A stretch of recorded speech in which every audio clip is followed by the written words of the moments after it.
We're here at Coast to Coast Sports at Vincent Massey Collegiate to make an announcement that's something that's very near and dear to both of our hearts. I'm Trevor Greer and this is Vin Robinson, and we are here to announce the return of the Fort Garry Invitational Basketball Tournament. Now, what makes this such a significant announcement? Well, Trevor, both you and I are alumni from Vincent Massey. And I think what makes it such a terrific announcement is that Coast to Coast Sports is dedicated to see the resurrection of this tournament. It started this weekend, this long weekend. You actually saw with the Midwest Sport Showcase that we were putting our stamp on sport in this province. And it's just an indication of what's to come for the future. And I know the initial Fort Garry Invitational started in 1960 with the opening of Vincent Massey Collegiate. So even though there has been a break of a number of years between editions of the tournament, this is a tournament with an illustrious history. And it must be really exciting to get it going again and rewrite some history as time goes on now. Yeah, I think that it is, but there are people in the world that are history buffs, and they want to appreciate where we were in order to know where we're going. And then there's the changing of the guard, which is the new position that wants to put their own stamp on things and see things go in a different direction. My opinion of what the Fort Garry Invitational Tournament is going to be is maybe something a little bit different. The invitational aspect of it might be one player invite, so that we're making all kind of like an all-Canadian aspect of what this game would look like versus numerous teams from all across the country that are coming in to compete. So the position's a little bit different, but with recouping after COVID, it makes sense for the positioning. Yes. Also, I do remember teams that came in from as far away as BC, some teams that came in from the States. There are girls teams, there are boys teams. Is that the vision now as well? Yeah, that's still the vision. You know, through our partnership with Scotiabank and Herzing, we do want to focus on the point of inclusion, where we're not turning our backs on any gender. We are really gender neutral. We'll find a place for people to land and being able to play, and that's the focus. If you could ball, if you're cream of the crop, it's time to get ranked. Good afternoon, ladies and gentlemen. You now tuned in to another exciting episode of Community Speaker. We are now in the Fort Rouge area. The reason we're in Fort Rouge today is because we're here lobbying for something that's greater than our calling. It's the calling of the entire south end of the city, all of Fort Garry. We have talked about Fort Garry being a business zone that doesn't have much support. We are here to lobby with the return of the Fort Garry Invitational Tournament in order to make it happen. Typically it happens in the month of December. We're pushing to have it in Remembrance Week this year from the 11th to the 18th at Vincent Massey for the boys, as it traditionally was, and Fort Richmond Collegiate for the girls. But without stalling on that, what we want to get to is that we need a place for true professionalism to occur. I'll give you an example. If you want to play football, you can practice your whole career and then go play professionally for the Winnipeg Blue Bombers. If you want to play hockey, you could do the same and land with the Moose or the Jets. If you want to go play baseball, we've got the great Goldeyes in our city. Soccer, you've got Valor. But where do you go if you need volleyball support? True path to professionalism. Where do you go if you need true path to professionalism for basketball? There's nowhere. We get deflated. We play our entire career only to get to 18 and say that there's no stepping stone to take us to the next level in our own province. We've got to go against the grain, come up with money out of our pocket, travel across the country, go play in the Golden Horseshoe of Toronto, Montreal. That's tough at 18 years old to do. Not a lot of people can do it. I did it, and maybe the person that I am today. So I'm back in my community to make it stronger and lobby for things that the community needs. We're here today at Fort Rouge Leisure Center, a city-owned venue. You can look around the community, tons of great people, tons of dense capacity, people living here, but it needs a facelift. It needs support. Wob Canoe, we're knocking at your door. Sherry Rollins, thank you for your support. But we still need more help. We need direction. We need to know, safe restart, what's coming in our future for education to help our student athletes that were deprived. So, with that being said, we're taking the step to make application towards something called Manitobaville. Manitobaville, we're going to tell you the great story about Fort Garry. We're going to tell you the great story about the illustrious history of the Fort Garry Invitational Tournament and everything that we need to do in order to get a safe restart and really create change in our great city, our great province, our great country, our great continent. We'll see you on our next stop, which is going to be Century, which is another follow-up arena that is suggested that we try to use as a venue to convert specifically for volleyball and basketball to replace what we lost at Lipset Hall when the volleyball national team used to practice here, and even myself as a member of the Winnipeg Cyclones used to practice. So we need to get things back to what it really needs to be. Is some good old-fashioned Southern hospitality. So follow us on our journey. We'll be right back.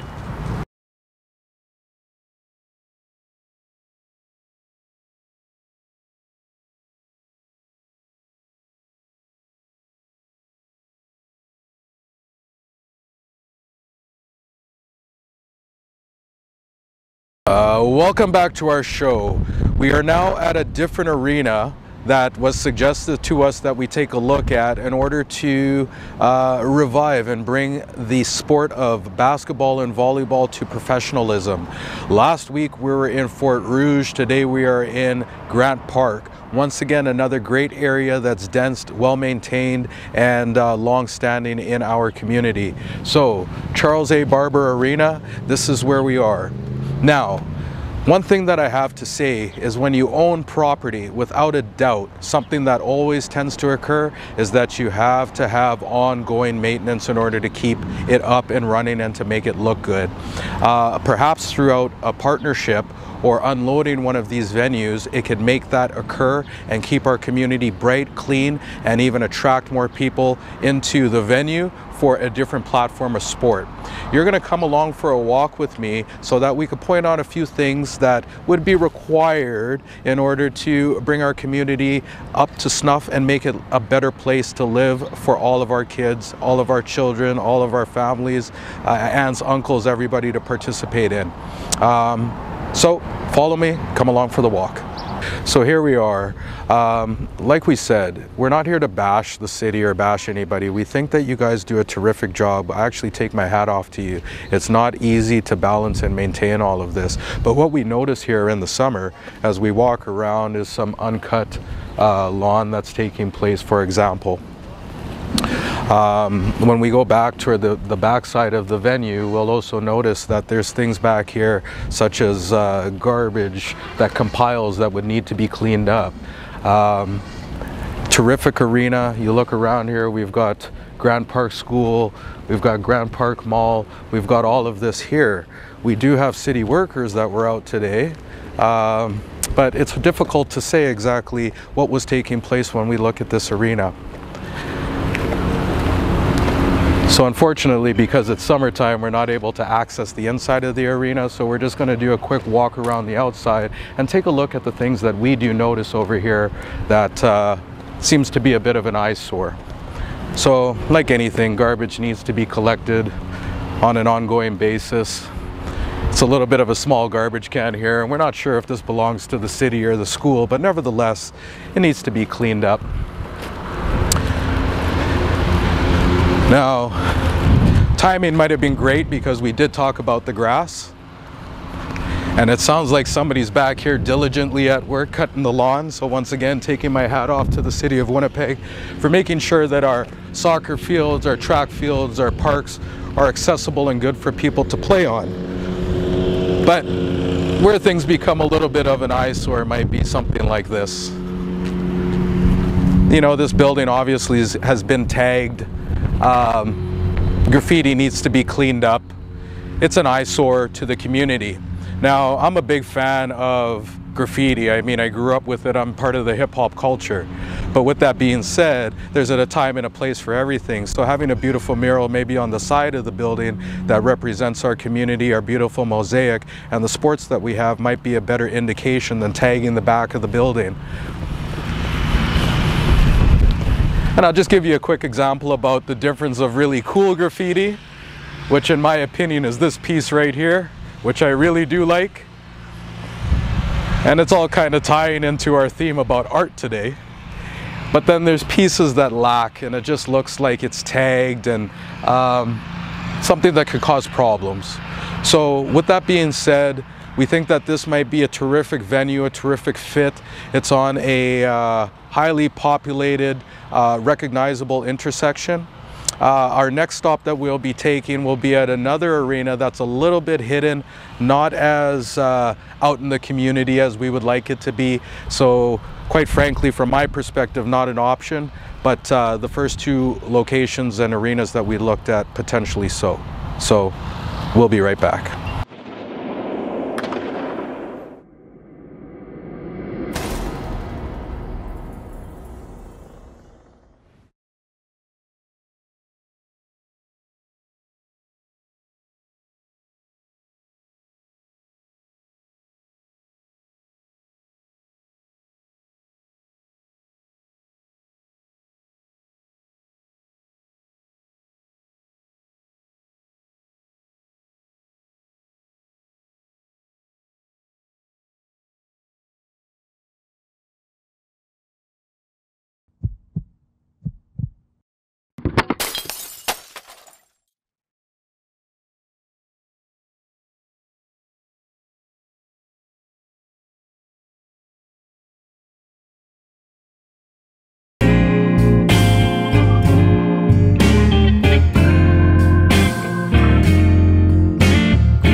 Good day everyone, it's Vin Robinson here. We're coming back with a great episode today. We're here talking about Renaissance. It's a great time to be in the Renaissance mode. We're talking about everything from books and reading and art and all the great things that make up the Renaissance era.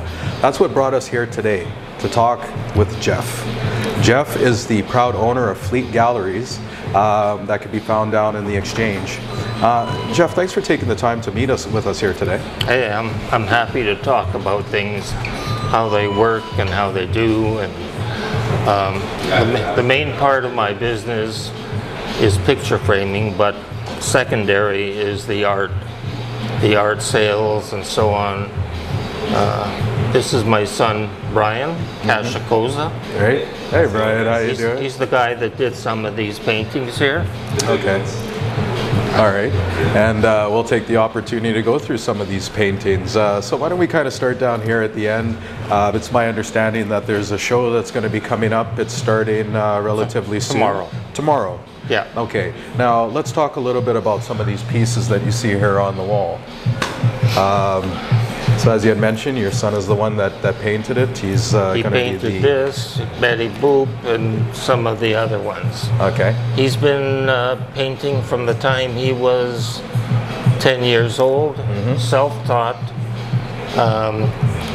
No doubt about it, he's one of the best artists in the city with murals and all kinds of stuff like that. So he keeps busy.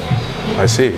Now, he's traveled the world, so that gives him an opportunity to see a few different things as well. As an artist, you want to be able to put your expression into your paintings. Yes. So for some of the people out there that aren't sure about what art is supposed to do for you, a bit of a crash course. Art is about the way that it makes you feel. Is it not, right? Your interpretation about art, and when we both look at a piece together, you might feel different about that piece. So it's not so much about you got to feel this way when you see my piece. It's really about the interpretation that you feel when you look at it. Correct? It's important when a person goes into a gallery and they see the art and they like what's on the wall. It's important that they take a good look and think about it quick, because a lot of times people are interested in the art, and so they leave, they come back, and it's sold. They come back and it's sold. Right. So that happens a lot. Yeah. So don't necessarily procrastinate and stare at it too long. You might want to jump on the piece. Yes. Right? Now, one of the great things here is that when you do have your open houses for your gallery, you have some wine and cheese that people can come down and rub some elbows, be connoisseurs, look at the piece, which is another great reason to come down and see the mayor of Albert Street. Correct. Great. Let's continue to take a walk through here. Now, you alluded to a little bit about the fact that you do some framing, but you also do picture hanging as well, right? So if people were to call you, it's not just a one-stop shop where you frame your piece. You can actually come out and give somebody some assistance to make sure that that piece is hung right at their property, correct? Yeah, quite often, well, even sometimes it's an older couple and they can't really do the heavy lifting of the pieces to hang on the wall, so we'll go there and we'll tell them the proper location to hang and how high and so on, and we'll do the job for them to make sure. Now, you've been a staple of Albert Street for quite some time, is that correct? How many years have you been here? On Albert Street since 1983. Wow. And before that, my father had a shop on Main Street called European Picture Frame Shop. He started it in 1967. He thought he was going to retire in 1980. And then I talked him back into getting into business, and the name Fleet Galleries became available. And Fleet Galleries had a great name in the city for selling art. I see. So we thought we'd jump on it, and it's one of the best names in the city for framing and for artwork. So you jumped on the wave, you rode the wave, the crescendo's here, and you're still going, which is awesome. It's a family business. It was Dad, you, my son. Wow, amazing. And possibly grandson. My grandson. My grandson is 2 years old. Right. And I figure when the mayor retires, the grandson will take over the mayoralty. There you go. Now let's head over here. We've got a couple of different pieces that are available to us over here. Now, the Basenko piece, for instance, these are pieces that are originals that people can come in and purchase.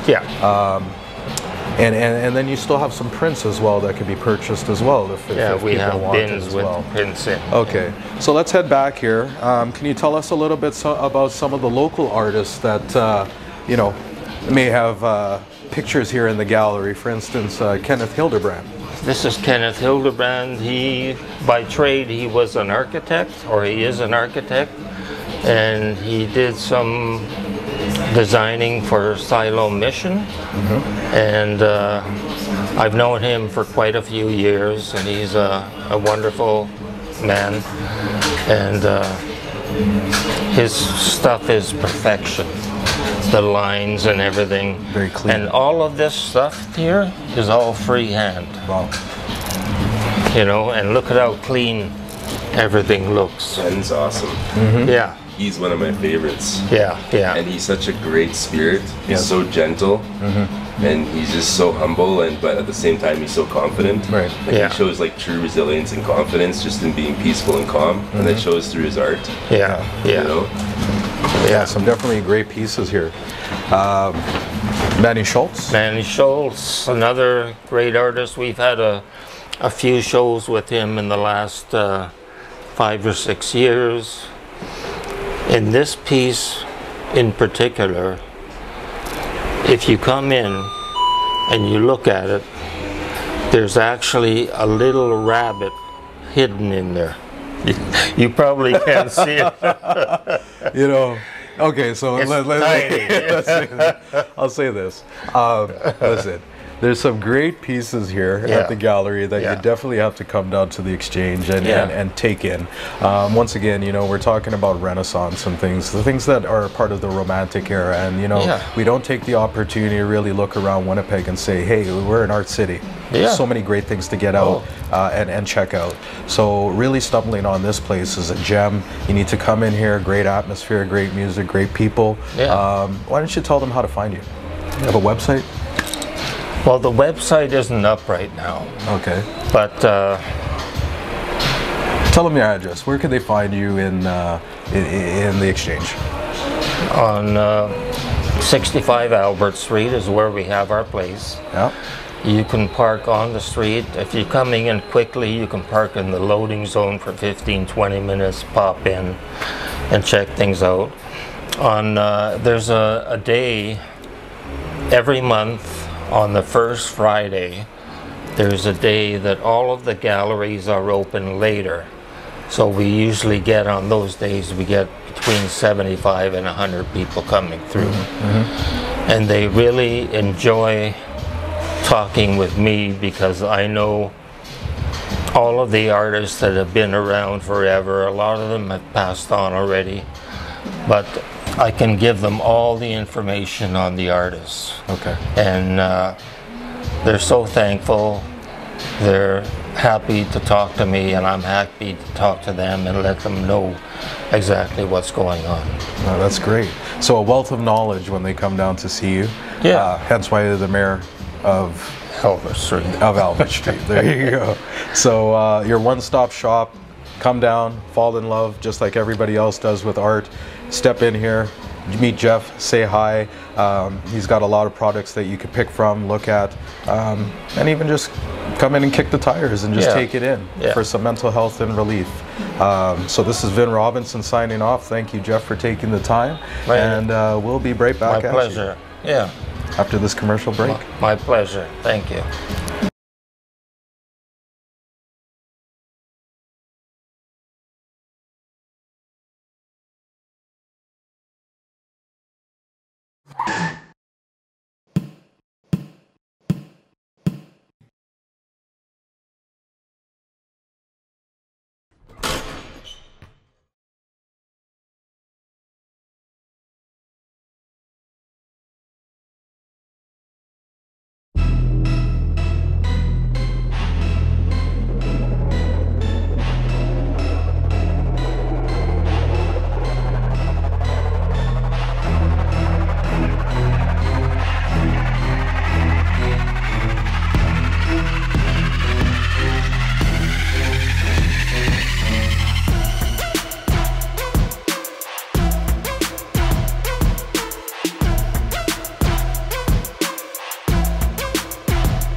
Hi everyone.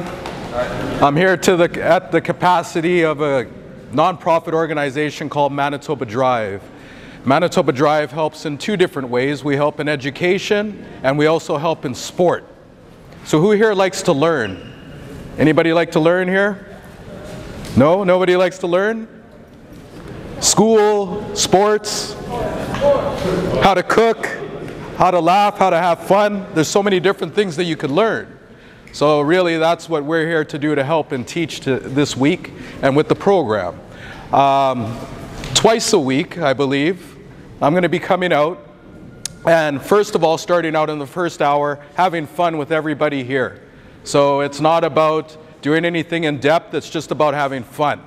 So we'll have some fun games, different sports, volleyball, soccer, basketball, hockey, etc., but it's all geared towards fun. Now, the second half of that hour is going to be a little bit more elite. So, I played basketball at a very high level. I played a short stint with the Winnipeg Cyclones. Some of you might not know that name, but it's removed about 25 years, but it was the last pro team that our city had. So, with that being said, if anybody here wants to learn how to play basketball at a very high level, I'll be here as a guide to help you do that and follow through with it. Okay? So don't be afraid to reach out. This is what our partnership and our program is all about. So Nick, thanks for having us out. And once again, Manitoba Drive is happy to be part of Peaceful Village. So thank you very much. Thank you for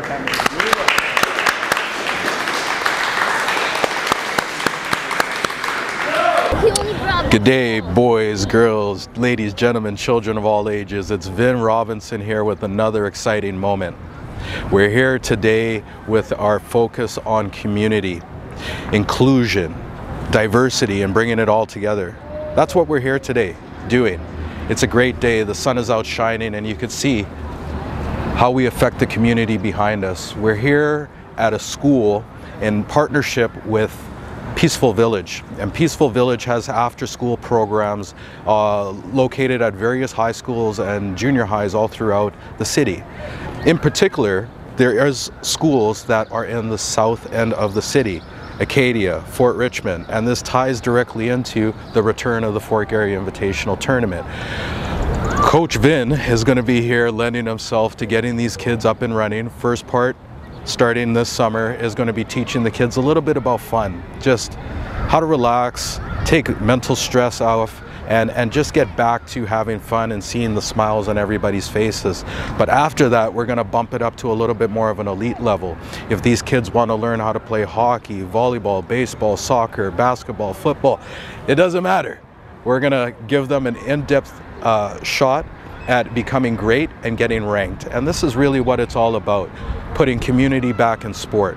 So I'm happy to be here today, bringing you on this journey. Please make sure to come along for the ride. We'll be right back.